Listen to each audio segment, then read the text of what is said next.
ஐயா. என் பேர் ABS Sivaraman. Okay. இப்போ எத்தனை வயசு ஐயா உங்களுக்கு? எனக்கு 78 வயது ஆகிறது. ஆஹா. எந்த இங்கே தான் பிறந்தீங்களா? நான் தெங்காயின்ற கிராமத்தில் பிறந்தேன். ஆஹா. இங்கேருந்து டவுன்லேருந்து ஒரு 5 மைல் டிஃப்ரெண்ட். ஓகே. உங்களை இன்னைக்கு நீங்கள் உங்களோட அப்பா அம்மா இங்கே அவங்க ஊர்லேருந்து வந்தாங்களா? ஊர்லேருந்து வந்தவங்க. ஆமாம். எத்தனை சகோதரங்க உங்களுக்கு? எனக்கு எல்லாம் நாங்கள் பிறந்தது 10 பேர். ஆமாம். 10 பேரில் 3 பேர் இறந்து 7 பேர் இருந்தோம். 7 பேரில் எல்லாம் இறந்து இப்போ நானும் எங்கள் அக்கா தமிழ்நாட்டில் இருக்கு 2 பேர் தான் இருக்கோம். உங்களுக்கு எத்தனை பிள்ளைங்க? எனக்கு 8 பிள்ளைங்க. ஒரு மக கேன்சர் வியாதியில் 18 வயசில் இறந்துருச்சு. இப்போ 2 மக 5 மகன் எல்லாருக்கும் திருமணம் செய்துட்டேன்.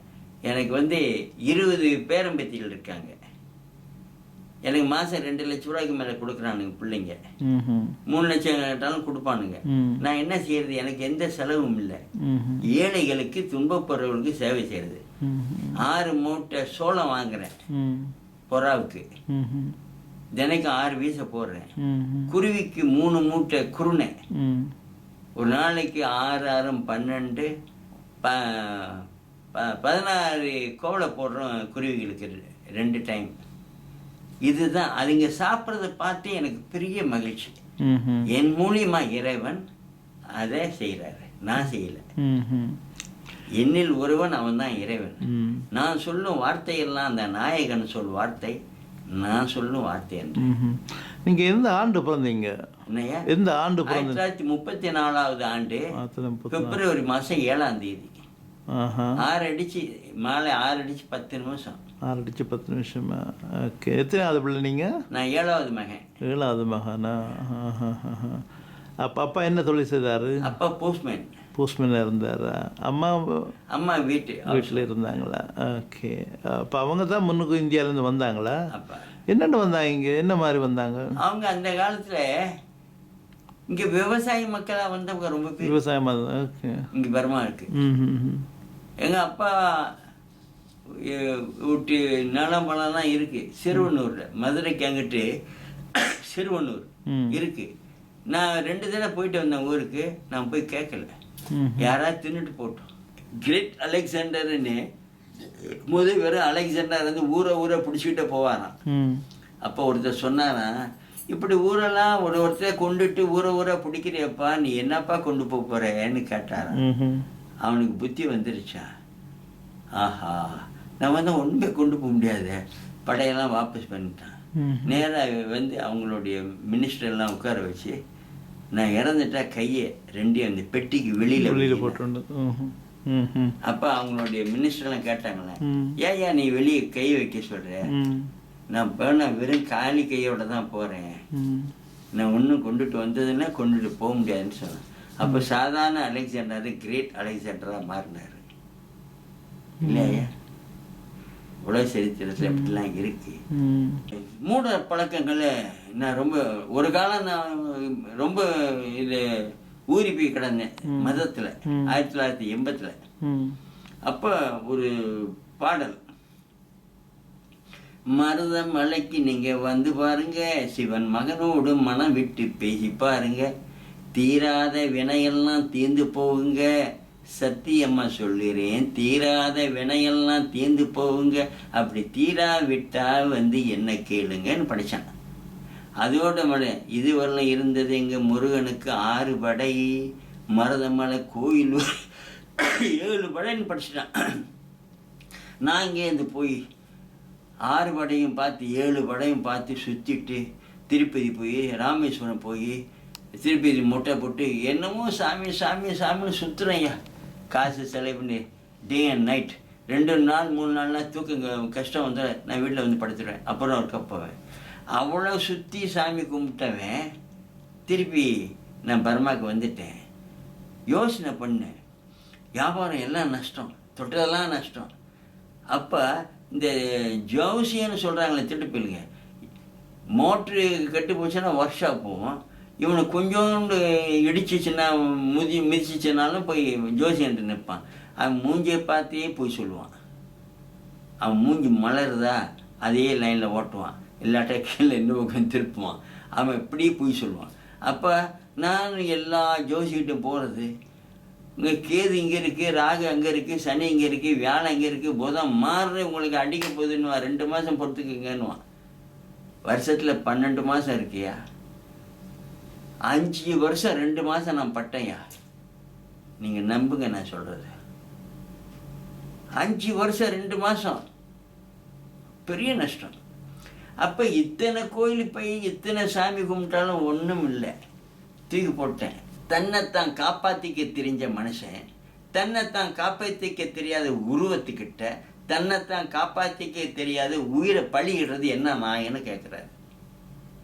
சொல்லுங்க. இந்த முனீஸ்வரர் கோயிலில் நம்ம பலியெல்லாம் கொடுக்குறாங்க. ஏன் இந்த காளி கோயிலா? காளி கோயில் அங்கே வெட்டுறாங்க, ஆடு வெட்டுறாங்க.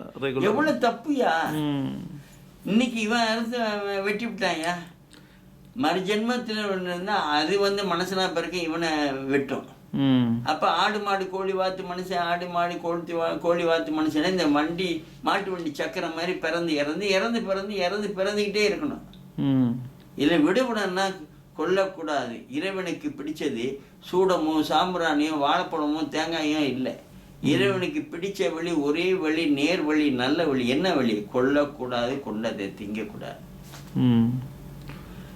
ஆடோ மாடோ குதிரையோ யானையோ ஒட்டகமோ, அப்பா இன்னைக்கு கொஞ்சம் கோழி வறுவல் சாப்பிடுப்பா, இல்லை கோழி சூப்பு குடியான குடிக்குமா ஐயா? ஒரு மிருகம் கூட சாப்பிடாதது 6 அறிவு படைத்தவன், அது 5 அறிவு கூட சாப்பிட்டதில்லை. இவன் 6 அறிவு படைத்தவன் இப்படி தப்பு செய்யறான் ஐயா. பழக்க தோஷம். சின்னலேருந்து பழக்க தெரிஞ்ச மனமே உனக்கு விலக தெரியாதான்றான். அறிவு இல்லாத மாத்திரம் நான் கோயிலுக்குள்ள சுத்துனேனே, இப்ப எனக்கு அறிவு வந்துருச்சுல ஐயா. என்ன சொல்றீங்க? ஆளு வளரணும், அறிவு வளரணும், அதுதான் என் வளர்ச்சி. இவன் ஆளுதான் வளர்றான், அறிவு வளருது இல்லை. சொல்லுங்க, இவனெல்லாம் எப்படி திருந்துறது? அதாப்பட்டது இறைவனே சாட்சியா இருக்கிறாரு. இறைவனால ஒன்றும் செய்யலாது, இறைவனே சாட்சியா இருக்கிறாரு. அதாப்பட்டது. அது என் கணக்கு நான் அவ்வளவா சும்மா கிராஸ் குறுக்கு வழியில நான் பார்த்தா அவனுக்கு தண்டனை கொடுக்குறாரு. நீ இப்படி செய்யடா, நீ அப்பதான் நீ இப்படி அணிவிக்கணும் அப்படின்னு நான் நினைக்கிறேன். இருக்கும். ஆனா இப்ப பிளேன் பாருங்க, இன்னைக்கு ஒரு பிளேனு காட்மாண்டுலேருந்து வந்த பிளேனு 100 பேர் எவ்வளோ ஒரு மலையில மோதி எல்லாம் இறந்துட்டாங்க. அப்படிங்களா? அப்ப அவங்கெல்லாம் என்ன பாவம் செய்தாங்க? அன்னைக்கு மழை பெஞ்சனால மலையிலேருந்து சரிஞ்சதுல மண்ணுல போய் புதைஞ்சிட்டாங்க அவ்வளோ பேர். சீனாவில் பெரிய தண்ணி பெருக்கு மழை பெஞ்சு எவ்வளோ பேர் செத்துறாங்க. அமெரிக்காவில் கூட புயல் காற்று கஷ்டப்படுறாங்க. அப்போ இதெல்லாம் என்னது? இப்போ பர்மா வந்தீங்கன்னா பர்மாவில் இது போல தமிழாக்கள் இருக்கிறாங்க. ஒரு எல்லாரும் சொல்லுவாங்க ஒரு 15 லட்சம் பேர்னு சொல்லுவாங்க. கரெக்டாக எனக்கு தெரியாது. எல்லாம் இன்க்ளூடிங், அதாவது வடநாடு தென்னாடு எல்லாம் இந்தியன் அந்த மாதிரி இருப்பாங்கன்னு நான் நினைக்கிறேன். ஆனால் எல்லாருக்கும் அந்த தமிழ் பற்றி இல்லை. நீங்கள் ஐயா சொன்ன மாதிரி தமிழ்நாட்டில் எல்லாம் ஆங்கிலமாக தான் பேசுகிறாங்க. இங்கே வீட்டுக்கு வீட்டு பர்மா மொழி தான் பேசுகிறாங்க. பிறந்த பிள்ளை வளர பிள்ளைக்கே பர்மா தான் பேசு.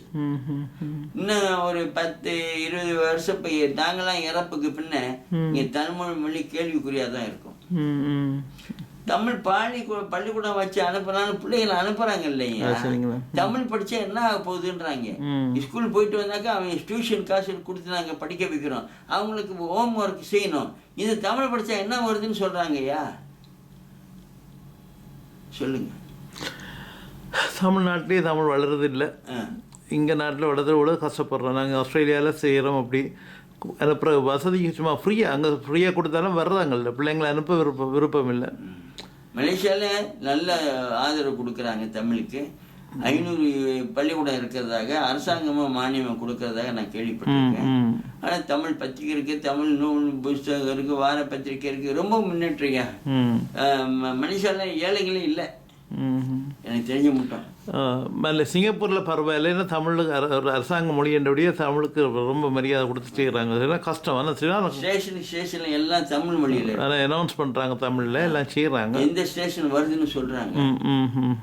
இப்போ அந்த சிங்கப்பூர் லைன் போட்டு அந்த ஒரு லைட்டை வச்சு வண்டி ஓடிக்கிட்டே இருக்கும். என்ன ஸ்டேஷன் வரப்போகுதுன்னு சொல்லி விளக்கம் கொடுக்குறாங்க. ரொம்ப முன்னேற்றம் சிங்கப்பூர். எனக்கு ரொம்ப பிடிக்குது. ஏன்னா எல்லாரும் சமாதானமாக இருந்தால் தான் நாடு முன்னேறும். சண்டை பிடிச்சா முன்னேறாது.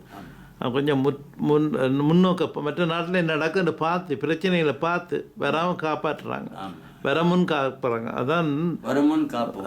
அதான் அந்த ஒரு நல்ல ஒரு கொள்கை. அந்த கொள்கையோட நீங்கள் சொன்ன அந்த நல்ல கொள்கையை கடைப்பிடிக்கிறாங்க. அதுதான் ரொம்ப சந்தோஷமாக இருக்குப்பா. இங்கே உள்ளவங்க ஆலயத்துன்னா அள்ளி கொடுக்குறாங்கய்யா, ஏழைகளுக்குலாம் மூஞ்சி சொல்லிக்கிறாங்க. ஆலயத்துக்குள்ளால செய்யலாதா? ஆலயத்துக்குள்ளால செய்யலாதா? முந்தின காலத்துல எல்லாம் நாயன்மார்கள் எடுத்தீங்கன்னு சொன்னால் எல்லாம் கோயில்கள் எல்லாம் வந்து கஷ்டத்தில் வாராக்களுக்கு கொடுக்கறதுக்கு தான் கோயில் நடந்தது. இவங்க எல்லாம் இப்போ முழுங்குறானுங்களே. ஏன்னா தனிப்பட்ட இங்கே வந்து யார் நடத்துகிறாங்க கோயில்கள்? இருக்க நடத்துகிறானுங்களே. அதே டெஸ்ட் வச்சுக்கிட்டு மக்களால் பொறுக்கி வச்சதுதான். அவங்களுக்குள்ள போட்டி இல்லையா? போட்டி வந்தால் ஒருத்தன் ரொம்ப காலம் இருந்து சாப்பிட்டுக்கிட்டு இருந்தான் ஒரு கோயிலில். எலெக்ஷன் வச்சு அவன் தோற்று போயிட்டான். இப்போ தஸ்தாவேஜெலாம் கொடுக்க மாட்டான் அந்த ஆள். ஐயோ ஏன் கேட்குறீங்க? நான் இந்த சன்மார்க்க சங்கத்தை அமைக்க ரொம்ப கஷ்டப்பட்டேங்க. இந்த கார்டில் இருக்கு. இந்த வள்ளலார் ஜீவகாரண சேவைக்குழு அமைச்சது நான் 1996 ஜனவரி மாதம் 14. அது எப்படின்னா அகில மெம்மா தமிழ் இந்து முன்னேற்ற சங்கம்னு ஒன்று இருந்துக்கு. அகில மெம்மா தமிழர் முன்னேற்ற சங்கம். ஆமாம். ஒரு ஆளுக்கு 150 ரூபா. அதெல்லாம் கலெக்ஷன் பண்ணி இல்லாத ஏழைகளுக்கு உதவி செய்திச்சு அந்த சங்கம். நான் 95வது வருஷம் இதே செப்டம்பர் மாதம் நான் போய் 150 ரூபா கொடுத்து சேர்ந்தேன். அவர் பேர் சின்ன தம்பி. அப்போ அவர் சொல்கிறாரு, நான் எவ்வளோ பேர்கிட்ட போய் கேட்பேன், மூஞ்சி சுழிப்பானுங்க, கேட்காம நீங்கள் வந்து கொடுக்குறீங்களே, உங்களுடைய மனம் எப்படி வந்துச்சுன்னு எனக்கு கேட்டார். இல்லை, நீங்கள் செய்கிற சேவை எனக்கு பிடிச்சிச்சு, நீங்கள் என்னைய தெரியாட்டாலும் நான் வந்து கொடுத்து ஒரு மெம்பர் ஆகிறேன், அந்த புண்ணியமான வேலையில் என் காசும் இருக்கட்டும்னு ரொம்ப சந்தோஷப்பட்டார். அதோடு விட்டுட்டு நான் வந்துட்டது என் மனசில் இன்னும் கொஞ்சம் ஊறி போச்சு. அவங்க செய்கிறாங்களே, நல்ல வேலையை தானே செய்கிறாங்க, நீ ஏன் செய்யக்கூடாதுன்னு என் மனசில் இறைவன் தூண்டுறாரு, என்னையே தூண்டுறாரு. அப்போ நான் சங்கத்தில் வந்து சொல்கிறேன், இந்த மாதிரி நம்ம ஏழை எளியவர்களுக்கு இப்படி செய்யணும், இப்படி கலெக்ஷன் பண்ணி சந்தா பண்ண வச்சேன். அப்போ உள்ள சில பேர் என்ன சொல்லிட்டாங்க, சங்கத்தில் பண்ண முடிக்கக்கூடாது, அது கெட்ட பழக்கம், செய்யாதீங்கன்ட்டார். செப்டம்பர், அக்டோபர், நவம்பர், டிசம்பர், 5 மாதம் நான் போராடி பார்க்குறேன். அப்போ ஜனவரி மாதம் 14 எனக்கு ரொம்ப சூடு பிடிச்சிருச்சு. நீங்கள் செய்யலைன்னா நான் சங்கத்திலேருந்து விளைவிக்கிறேன்ட்டு விளைவிக்கிறேன். எந்த சங்கத்தை சொல்கிறீங்க? சன்மார்க்க சங்கமா? 93 நான் என்னை தலைவரை எடுத்தாங்க. நான் சொன்னேன், நான் அவ்வளோவா ஆற்றல் இல்லை, படிப்பு இல்லை, எனக்கு ஒன்றும் இல்லை, எனக்கு தெரியாது, எனக்கு வேணும். இல்லையா, நீங்கள் தான் இருக்கணும். எங்கள் அண்ணன்லாம் ரொம்ப படித்தவர், கொடுக்கல அவங்க. எனக்கு கொடுத்தான்னா நான் வந்து கொஞ்சம் தீவிரமாக பேசுவேன். வள்ளலார் சொன்ன கொள்கை எனக்கு ரொம்ப பிடிக்கும். அப்படி பேசுனதுனால நீ தான் ஒத்து வரும்னு என்னை போட்டாங்க 93. அப்போ 95 போய் நான் சேர்றேன். அப்போ 93 நம்ம சங்கத்தில் பட்ஜெட்டில் ஒன்றும் இல்லை, ஏன் இருக்கவே இடம் இல்லையே, சங்கத்துக்கு இடம் இல்லை. அந்த தரம்சாலா இந்த தரம்சாலா அந்த கோயிலில் போய் உட்காந்து கூட்டம் போடுறது. அது வந்து ஆனால் 10 பேர் 15 பேர், அதுக்கு மேலே வரமாட்டாங்க. வள்ளலார் விழா, ஜோதி நாள் விழா, ஆண்டு விழா, 3 நடத்துவோம். இப்படி இருந்துக்கிட்டே நான் இந்த சங்கத்தில் போய் சேர்ந்து எனக்கு யோசனை வந்துச்சு, நம்மளும் செய்யணும், மக்களுக்கு தொண்டு செய்யணும். அப்போ ஏற்பாடு பண்ணும்போது எல்லோரும் என்ன சொல்கிறாங்க, வேணா காசு பிடிக்கக்கூடாது, அப்போ நான் விளைவிக்கிறேன்ட்டேன். அப்போ முன்னாள் தலைவர் ஆசிரியர் சானா தண்டாதிபாணியா, இல்லை சிவராமணி விளையாத, நானும் 150 ரூபா போடுறேன், எல்லோரும் போடுங்கப்பா, வள்ளலார் ஜீவகாரண சேவைக்குழுன்னு அப்போ தான் எனக்கு பிறந்துச்சு. அப்போ ஜனவரி மாதம் 14 சேர்ந்தேன். திங்கக்கிழமையில இந்த எண்ட் ஆஃப் மந்த்துக்குள்ளே 60 பேர் சேர்த்துட்டேன். அவ்வளோதான் சேர்க்க முடிஞ்சிச்சு. அதுக்குள்ளே ரசீத் புக்கெலாம் அடித்து எல்லாத்துக்கும் விட்டோன்னே வசூல் சந்தா வசூல் பண்ணிட்டேன். அப்புறம் 150, 200, இப்போ 200 பேருக்கு மேலே ஏற முடியல. ஆனால் முதல் 150 ரூபா வாங்கி மக்களுக்கு தொண்டு செய்தேன். 10ல் 200, 300, 500, இப்போ 1000, 5000 அப்படி கொடுக்குறாங்க. தொண்டு நல்லா இருக்குல்ல, சேவை நல்லா இருக்குது, கணக்கு ஒழுங்காக இருக்குது. நானே மாதம் 15,000 தர்றேன். ம் 10,000 கொடுக்கணும்னு இருக்காங்க. நம்ம துணைத் தலைவர் 10,000 கொடுக்க எல்லாம் நல்லா செய்கிறாங்க. ஆனால் வேலை சுத்தம், கை சுத்தம், அது முக்கியம். அதுதான் முக்கியம். ம் கை சுத்தம், நம்பிக்கை இருந்தால் தான் தருவாங்க. சொல்லும் செயலும் ஒன்றா இருக்கு. மனம் வாக்கு காயம். மனம் வாக்கு காயம். அது வச்சுக்கிட்டு இருக்கிறதுனால நான் பாவத்துக்கு பயப்படுறேன்யா. தான் எழுதியிருக்கிறீங்க திருக்குறள் இல்லைங்களா? அது பொதுமக்களின் சொத்தை கவனமாக பாதுகாக்கணும். பாதுகாக்கணும். எவ்வளோ கஷ்டப்பட்டு இந்த கிராமப்புறத்தில் போய்யா ஒரு தடவை பண்ணால் 50,000 வரும்னா என் சொந்த செலவு வரும். எனக்கு வழிகாட்டிய ஒருத்தர் தமிழ் மாமணி ரேனா மாரிமுத்து, அவர் தான் பெரிய திருக்குறள் ஆசிரியர், எனக்கு வழிகாட்டியாக வந்தார். அப்போ எவ்வளோ கஷ்டப்படுவேன். இந்த எண்ணெய் இல்லாமல் சாப்பிட்றது இருக்கே, எல்லாரும் எனக்கு அப்படி செய்து கொடுப்பாங்களா? சுடு தண்ணி ஊற்றி வாழைப்பழத்தை பிணைஞ்சி சாப்பிட்ருக்கேன், உப்பு போட்டு சாப்பிட்ருக்கேன். எண்ணெய் இல்லாமல் சாப்பிட்றதுக்கு என்ன கிடைக்கும்? அப்படி சாப்பிட்டு இந்த தமிழ் மொழி வளர்கிறதுக்கு பள்ளிக்கூடம் நான் வச்சிருக்கேன். 18 பள்ளிக்கூடம் நடத்த ஏற்பாடு பண்ணேன். மலைஞ்சாலம் கழிக்கிறதுக்கு சுகாதாரம்லாம் கெடுதி தான். எல்லாம் கஷ்டப்பட்டு எனக்கு 3 லட்ச ரூபாய்க்கு மேலே செலவாயிடுச்சு. அந்த வேலை செய்துட்டு வந்தேன். அப்போ இது கிராமத்திலே சொல்லுவேன், என் சொந்த காசில் வந்து நான் சேவை செய்கிறேன். சில பேர் செய்வாங்க, சாப்பாடு காசு, டீ காசு, வண்டி காசு, பாக்கெட் காசு எல்லாம் போட்டு சில்லறை செலவில் இதர செலவுன்னு எழுதுவாங்க. நான் அப்படி எழுத மாட்டேன். நான் சுத்தமாக எழுதுறேன். என் சொந்த காசை போட்டு வந்திருக்கேன். தாழ்மை ஹோட்டலில் இருக்க மோனமேன்ற கிராமத்தில் 10,000 ரூபா கொடுத்து ஏற்கனவே ஹோட்டலில் நாங்கள் தங்கணும். ஒரு கிராமத்துக்கு மோட்டர் வசதி இல்லை, போட்டில் தான் போகணும். 12,000 ரூபா கொடுத்து போயிட்டு வந்தேன்யா. எல்லாம் என் சொந்த காசு. அப்படி பேச கண்டு யாரும் என்னை ஒன்றும் தப்பு சொல்ல முடியாது. இவன் எவ்வளோ செலவு பண்ணானோ தெரியலையே, இங்கே வந்து மஜா பண்ணுறானோ.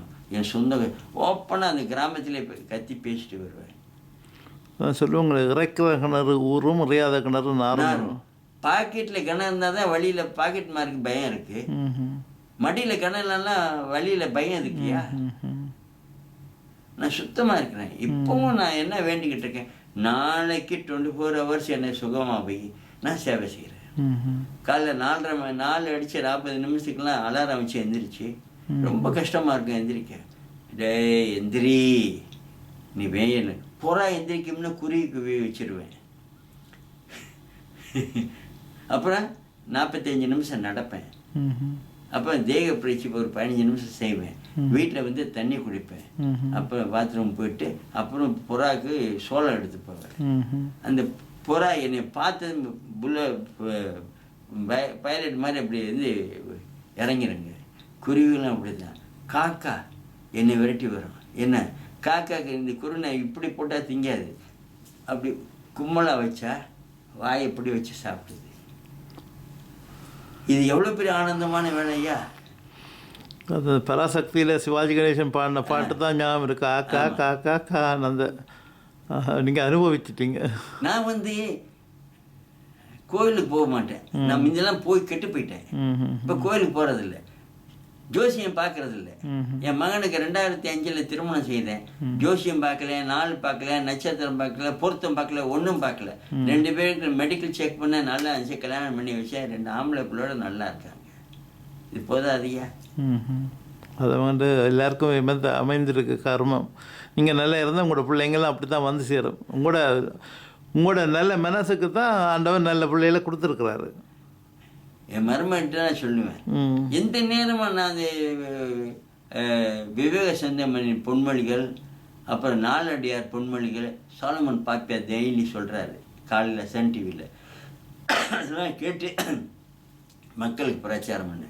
அதை சொல்கிறாரு, நீ எவ்வளோ தான் எத்தனை ஆலயத்துக்கு போய் எத்தனை சாமி கும்பிட்டு என்ன அபிஷேகம் பண்ணி என்ன தானம் தர்மம் செஞ்சு ஒன்றும் வராது. அவர் சொல்லிட்டாரு.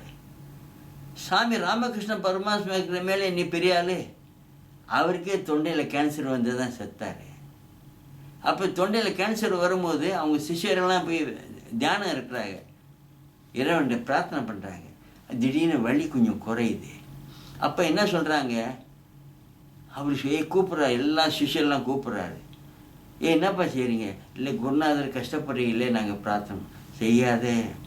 ஏய், அங்கே சாமி விவேகானந்தரங்க, அவன் இந்த மாதிரி பிரார்த்தனை பண்ண கூப்பிட்டு வா. என்னப்பா செய்கிறேன்னா, குருநாதர் படுற கஷ்டம் தாங்கலை, நான் செய்கிறேன். நீங்கள் செய்ததுனால இப்போ வலி நின்று போச்சு. ஆனால் நான் சந்தோஷப்பட, நான் வலிச்சு தான் சாகணும். இதுக்கு இல்லாட்டா இன்னொரு ஜென்மம் நான் எடுக்கணும். இந்த ஜென்மத்தோடு என்னை விட்டுரு, நான் அணிவிச்சு சாவுறேன்னு சொல்லியிருக்கிறாரியா. அப்படியாப்பட்ட ஞானியே ஊழ்வனிலேருந்து தப்பிக்க முடியலன்னா, ரமண மகரிஷிக்கு முதுகில் பெரிய ஒரு கட்டி வந்துச்சான். அவர் கஷ்டப்பட்டு தான் செத்தார். அப்போ சாதாரண லோக்கல் ஆளுங்களுக்கெல்லாம் என்ன ஆகும்? நாங்கள் கொண்டு வந்த கர்மா அனுபவிச்சு தான் போகணும். ஆண்டவனே என்றாங்களே, அர்த்தம் என்ன? நம்ம ஆண்ட வேண அணிவிக்கத்தான் வேணும் இல்லையா? நம்ம ஆண்ட வீண் அது நல்ல புது மாதிரியான கருத்து. ஆண்டவனே உனக்கு கண்ணு இல்லையா? கண்ணு என்ன, அது வெளியினாலே தான் வச்சிருக்கேன், அதுக்கு கண்ணு எப்படி தெரியும்? ஓம் சுக்கலாம்பிரதம் மண்ணாங்கட்டிமா வியாபாரம் விருத்தியாக்கும் திரைகாருக்கு விருத்தியாக்குன்னு சொல்லி நம்மகிட்ட காதில் ஓதிட்டு காசு வாங்கிட்டு போகிறான் அவன் பிராமண போய் பூசாரி. அந்த கல்லுக்கா கேட்க, நட்டக்கல்ல தெய்வம் என்று 4 புஷ்பம் சாத்தியை சுற்றி வந்து முனமுனன்னு சொல்லும் மந்திரம் ஏதாடா? நட்டக்கல்லும் பேசுமோ நாதன் உள் இருக்கையில் சுட்ட செட்டி சட்டுவோம் கறி சுவை அறியுமாட்டான். பரசக்தியில் சிவாஜி கணேசன் சொல்கிறான். அப்போ எனக்கு 18 வயசு, 1952. கருணாநிதி வசனங்கள். அப்போ நான் கேட்டேன், எல்லாம் விளக்கம் தெரியுது, சுட்ட செட்டி சட்டுன்றது தெரியல. என்ன திமுகக்காரன் ரொம்ப திமிராக எழுதியிருக்கான்னு நான் நினச்சி ஒரு பூசாரி சுந்தரம்னு போய் கேட்டேன், ஏன் இந்த சுட்ட செட்டி சட்டுவோன்னா என்ன, இது கூட உனக்கு தெரியாதா? சீனி சட்டி அதான்ப்பட்டது அல்வா கிண்டுறோம், அந்த சட்டிக்கும் அந்த அகப்பைக்கும் ருசி தெரியுமா? தெரியாது. இந்த கல்லுங்களுக்கு என்ன தெரியும்? இது யார்? 18 சித்தரில் உறவுனா சிவவாக்கியர் எழுதியிருக்கிறாரு அந்த பாடல். ஆமாம், சொல்லுங்க. சமயம்ன்றது சமயத்தில் தப்பா இல்லை சமயத்தை அவங்க எல்லாம் கட்டு கதையா. மகாபாரதம் வியாசர் முனினால் எழுதப்பட்ட கதை. ராமாயணம் வால்மீகி ரிஷியால் எழுதப்பட்ட கதை. அதுல கதாபாத்திரத்துக்கெல்லாம் உருவத்தை கொடுத்து டெக்னிக்கலரா போட்டோ வச்சுலாம் சாமிடான்ட்டான். இங்க வீட்டுக்கு வச்சு சாம்பிராணி சூடம் காமிச்சிருச்சுங்க. அமெரிக்கா போன்ற மேல்நாட்டில் கூட சரஸ்வதியை மகாலட்சுமிலாம் இல்லை. நம்ம நாட்டுக்கிற 4 கையை வச்சு விட்டுவிட்டான். இதுதான் மகாலட்சுமி சரஸ்வதின்னு. இப்படி கை காட்டு தான் இங்கே காயின்ஸா தங்க கோல்டன் காய்ஸா விழுவுறாப்புலையும். இப்போ சந்தோஷமாண்டின்னு புதுசு வந்திருக்குது. திருடங்க பிழைக்கும் வழியா இதெல்லாம். நான் இப்படி பேசுறது தப்பா நினைக்காதீங்க. இல்லைங்க உங்களோட மனதில் பட்டதும் இங்கே சரியாக சொல்கிறீங்க. அது என்னன்னு அனுபவிச்சு சொல்கிறீங்க. அதுலேயும் அப்படி அது இந்த உங்களோட விளக்கத்திலேயும் ஒரு காரணம் இருக்கத்தான் செய்யுது, இல்லாமல் இல்லை. அதே நேரத்தில் ஒரு பொதுமக்கள் வேறு வழி தெரியாமல் கஷ்டத்தை தீர்றதுக்கு ஆண்டவனை அணுகிறாங்க. ஆண்டவன் இருந்தா தானே. ஆண்டவனுக்கு ஒரு உருவம் இல்லை. இல்லை, நமக்கு இந்த காத்தா இருந்து காக்குறாரு. ஆமாம், ஆண்டவன் நம்பிக்கை இருக்கா உங்களுக்கு? இருக்கு. அதுவும் காத்தே தான் கடவுள். இது இந்த காத்து தான், சுவாசம் தான் கடவுள். காசை தான் கடவுளான்னு சொல்றாங்க. காசை தான் கடவுளப்பான். அந்த கடவுளுக்கும் அது தெரியுமப்பா. கைக்கு கை மாறும் பணமே உன்னை கைப்பற்ற நினைக்குது மனமே. அது இந்த காலம் இப்போ என்ன, இப்போ மெட்டீரியல்ஸ், இப்போ எல்லாரும் மெட்டீரியல்ஸ் தானே எல்லாத்துக்கும். இப்போ வந்து இந்தியாவில் படுத்திங்கன்னா எல்லா உலகம் முழுக்க படிப்பு, எஜுகேஷன் காசாக வந்துட்டுது, ஹெல்த் காசாக வந்துட்டுது. எதுலாம் காசு இல்லை. அது இல்லையோ இல்லை, அது இல்லை. என்ன பசை இல்லாட்டி பசை இல்லை. ஆனால் இல்லாமல் அவனை எழுதவே முடியாது. இப்போ நீங்கள்லாம் இவ்வளோ காரியம் செய்கிறதுக்கு உங்களுக்கு பணம் தான் தேவைப்படுது. பல பேர்கிட்ட கேட்டு ரொம்ப கஷ்டப்பட்டேயா. நானே வசூல் பண்ணுவேயா. எவ்வளோ கேவலப்பட்ட இது வெயிலாக இருந்தாலும் மழையாக இருந்தாலும் போய் சமயத்தில் மழை சார அடிச்செல்லாம் நனைஞ்சு போவோம். எங்கே நான் போய் மாற்ற முடியும்? அப்படியே போவேன். ஆனால் பணம் இல்லாட்டியும் ஒன்றுமே செய்யலாது. முடியாது. ஈட்டி எட்டு மட்டும் தான் பாயம், பணம் பாதாளம் மட்டும் பாயம். அதான் பாயம். அந்த பணத்தை உழைக்கிறதுக்கு எவ்வளோ கஷ்டப்படுறாங்க. ரொம்ப சொன்னாங்க. அப்போ கங்காதரன்ற ஒரு பெரிய கோடீஸ்வரர், அவர்கிட்ட போய் சொல்லுவேன் நான், ஐயா அங்கே கோயிலுக்கு இதெல்லாம் கொடுக்காத, நமக்கு சங்கத்துக்கு கொஞ்சம் உதவி பண்ணுங்க. அவர் என்ன சொல்கிறாரு, நீ இருக்கிற மட்டும் பார்க்குற, நீங்கள் போயிட்டா யார் பார்ப்பா? நான் 2 ஆளை போய் காமிச்சேன், நான் செத்துட்டாலும் அவங்க பார்ப்பாங்கன்னு. உடனே 1 கோடி 2007 கொடுத்தாரு. மாதம் 2.5 லட்சம் 3 லட்சம் வட்டி கிடைக்குது. இந்த சந்தா பணம் ஒரு 5 லட்சம், 7.5 லட்சத்தை வேலை பார்த்தோம். அப்புறம் இந்த விளம்பரம் கொடுத்தேன். ஒருத்தர் 1 கோடி, 2 பேர் 1 கோடி, 4 பேர் 1 கோடி, 10 பேர் 1 கோடி, 20 பேர் 1 கோடி, எதிலாவது ஐட்டமில் நீங்கள் சேரலான்னு போட்டேன். 2-3 மாதம் போட்டேன், எவனும் ஒருத்தரும் கொடுக்கல. அப்போ என் மகன்கிட்ட சொன்னேன், வெறும் தூண்டி முள்ள போட்டால் மீன் வந்து கிடைக்காதப்பா, எதை இறை போடணும். அப்போ என்ன சொன்னான் என் மகன், என்னப்பா செய்கிறது, நீ ஒரு 25 லட்சம் போடு. போட்டேன். ஜனவரி மாதம் 21ஆம் நான் 25 லட்சம் நான் டொனேஷன் பண்ணேன். இதுக்கு உடனே மூக்காவன் என்ற ஒரு 25 லட்சம் வந்துருச்சு. இன்னொருத்தர் 50 லட்சம் வந்துருச்சு. போட்டிக்கா வந்துருச்சுல்ல. அப்போ விட 2 கோடி. இப்போ ஜூலை இந்த மாதம் ஜூலையில் பரந்தாமன் ஒருத்தர் இருக்கிறாரு. அவர் கொஞ்சம் ரொம்ப வயதையாவர், வசதி. அவங்க அம்மாவுக்கு 94 வயசு. அவங்க அம்மா ஞாபகார்த்தம் 1 கோடி வந்து கொடுத்தாருயா. ஏன் எங்கள் வேலை, எங்கள் சேவை, எங்கள் நேர்மை, எங்கள் ஒழுக்கம் தெரிஞ்சு போச்சு. தெரியாதவங்களும் தெரிஞ்சவன் தெரியாத மாதிரி நடிக்கிறவனும் இருக்கான். தெரிஞ்சவங்க கொடுக்குறாங்க. அதை இவ்வளோ வந்து உங்களுக்கு காணுமா இன்னும் தேவைதா? இன்னும் தேவைப்படும். இன்னும் செலவு பண்ணால் பண்டலாக கரன்சி நோட்டு அடித்து மூட்டை மூட்டையாக இருந்தால் கூட மக்களை கஷ்டத்தை தீர்க்க முடியாது. அவ்வளோ பெரிய ஏழைங்க இருக்காங்கய்யா இங்கே. என்னத்துக்காக அந்த ஏழைகள் இந்த நெடுக வாங்குறவங்க வாங்கிட்டே இருப்பாங்க இல்லையா? அப்படி இல்லைங்களா? வீடு அது ஐயோ, அவங்க வாழ்கிற இடத்தை போய் பார்க்கணுமே. ரொம்ப கேவலமாக வாழ்கிறாங்க. அந்த கோயிலுக்கு இன்றைக்கு போய் பார்த்து நான் ரோட்டில் எவ்வளோ கஷ்டப்படுறாங்க. ரோட்டில் பிள்ளைங்க வந்து கை நீட்டிக்கொண்டு நிற்குது எல்லாம். நம்ம தமிழர்களும் பர்மியர்களும் முஸ்லீம்களும் எல்லா இனத்தவரும் கஷ்டப்படுறாங்க. இங்கே எல்லாருக்கும் பாகுபாடு எல்லாம் கொடுக்குறீங்களா? ஏன்னா வள்ளலார் கொள்கை இல்லை. முஸ்லீம் வந்தாலும் ஆப்ரேஷன், கிறிஸ்தவம் வந்தாலும் ஆப்ரேஷன், யார் வந்தால் ஐயா இதை விட ஒரு பெரிய வேலை செய்யுதேன். நான் இப்போ இந்த தாலி எடுத்துகிட்டு வரல, என் வீட்டு பிராண்டாலேருந்து நான் நின்றுக்கிட்டு தான் நானும் என் மருமகளும். அவர் பேர் யாக்கூபாய். இப்படி கேலி கட்டியிருப்பார் லுங்கி. அவர் செல்லப்பிள்ளை மாதிரி யாரெல்லாம் கொடுத்தா சாப்பிட்டுட்டு அங்கேயே படுத்துடுவார் பிளாட்ஃபார்ம். இவருக்கு ஒரு வியாதி வரக்கூடாதே, வந்தால் நான் கஷ்டப்படணுமே வேண்டிக்கிட்டே இருந்தேன். வந்துருச்ச வியாதி. ஏன்னா யாரும் பார்க்க ஆள் இல்லைல்ல. அப்படி உட்காந்துட்டு பாபான்னா காசு கொடுக்குறான். மலைஞ்சலத்தில் யார் சுத்தம் பண்ணுறது ஐயா? அப்போது ஒரு நாள் பெருசாக 1998 வருஷம் செப்டம்பர் மாதம் 9ஆம் தேதி பெரிய மழை நெருக்கிட்டு வருது. அப்போ என் மருமகிட்ட சொன்னேன், அம்மா நீ கடவுளை பார்த்துருக்கியா அம்மான்னு. எங்கே மாமான்னு. இதோ இருக்கிறாரு. என்ன மாமா? ஆமாம்மா, உயிர் உள்ள இடத்துல தான்ம்மா கடவுள் இருக்கிறாரு, கல்லில் இஞ்சி முள்ளி இல்லைம்மா. அப்போ என் மருமக சொல்லிச்சு, சங்கத்தில் போய் வைங்க. இந்த சங்கம் வாங்கிறதுக்கு ஏன் இடமில்லாத தப்பிச்சிருந்த சங்கம் வாங்கிறதுக்கு ரொம்ப பாடுபட்டேங்க. இப்போ இந்த வாங்கின ரூம் வந்து படகு ரூம் எவ்வளோ 14,80,000 வாங்கினேன். பக்கத்தில் இன்னும் ஒன்று கிடைக்குது, வாங்க காசு இல்லை, வேண்டாம், டபுள் ஃப்ளாட் பெருசாக இருக்கும். எல்லாம் ஏன்னா 1000, 1500, 2000, 2500 தான். ஒரு ஆள் 5000 ரூபா தராங்க. நான் 1 லட்சம் போட்டேன், இன்னும் 1 லட்சம் 2 லட்சம் போட்டவங்களாம் இருக்காங்கன்னு வைங்களேன். இருந்தாலும் முடியல. 10 லட்சத்துக்கு மேலே கிடைக்கல எனக்கு. 4 லட்சத்து சொத்து கடனாக வாங்கி போட்டு இந்த ரூமை வாங்கினேன். வாங்கி இப்போ உடைச்சிட்டு கட்டியாச்சு, பக்கா ரூம் ஆகி போயிடுச்சு. இப்போ அதனோட விலை எப்படி தெரியுமா? 400 லட்சத்துக்கு இருக்குது. இப்போ பக்கத்து வீட்டு போல் நம்ம வாங்கி வச்சுருந்தா இது ஒன்று வாங்கிறதுக்கு மூச்சு வாங்கிருச்சு.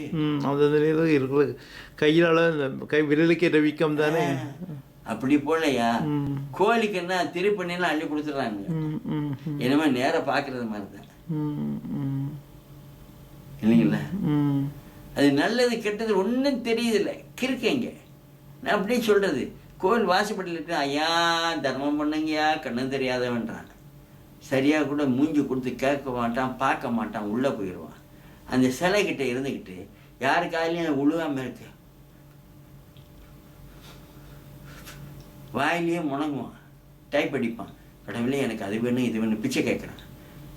அவன் கேட்குறது உன் காலில் கேட்குது, அவன் பேசுறது அவன் கேட்குறது உன் கண்ணில் பார்க்குறேன், நீ கொடுக்கலையே, அது கண்ணும் தெரியாது காதும் கேட்காது சிலைகிட்ட போய் நீ இவ்வளோ முணங்குறிய, என்ன கிடைக்கியா